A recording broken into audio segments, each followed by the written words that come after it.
Hello, welcome back to Dian Windy family. ඉතින් ගොඩක් ආදරෙන් අද වීඩියෝ එකට පිළිගන්න ඔයාලා හැමෝම යමුද මාත් එක්ක අද වෙනස්ම ගමනක්. යමුද අද අපි කනත්තට.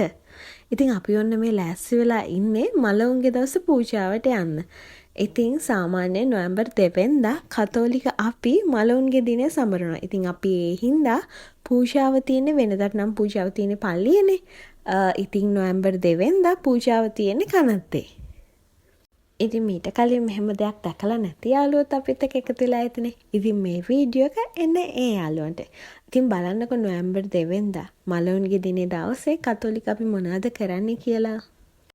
ඉතින් නොවැම්බර් මාසේ විශේෂයෙන් වෙන් කරලා තියෙන්නේ කතෝලික අය මලවුන්ගේ මාසේ හැටියට. ඉතින් මේ මාසෙදි මලවුන් වෙනුවෙන් විශේෂයෙන් යාඥා කරනවා. එයාලා මතක් කරලා දාන දෙනවා. මේ ඔයාලට පේන්නේ ඒ කනත්තේ පූජාව තියෙන විදිහ. ඉතින් ඔක්කොම යාළගේ වලවල් ගාව මෙන්න මේ විදිහට ඉන්නවා. ඉතින් අපිත් මේ යන්නේ අපේ හිතවත් අයගේ එයාලම හිදන් කරලා තියෙන වලවල් ගාවට ගිහිල්ලා එයාලට ඉටිපන්දම් පත්තු කරන්න.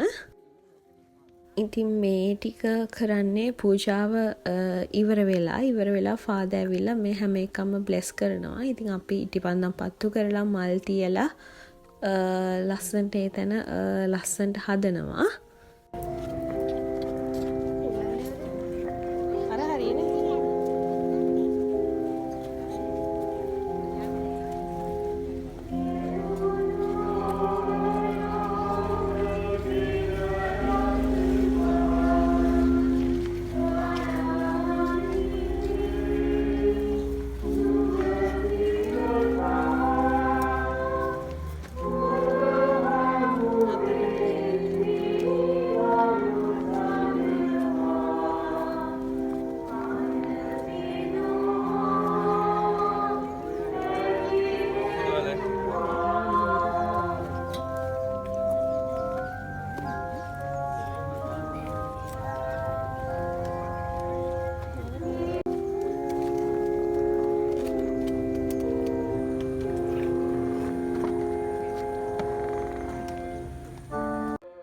මේත් ඒ වගේ අපි මේ හොයාගෙන යන්නේ හස්බන්ඩ් උගන්නපු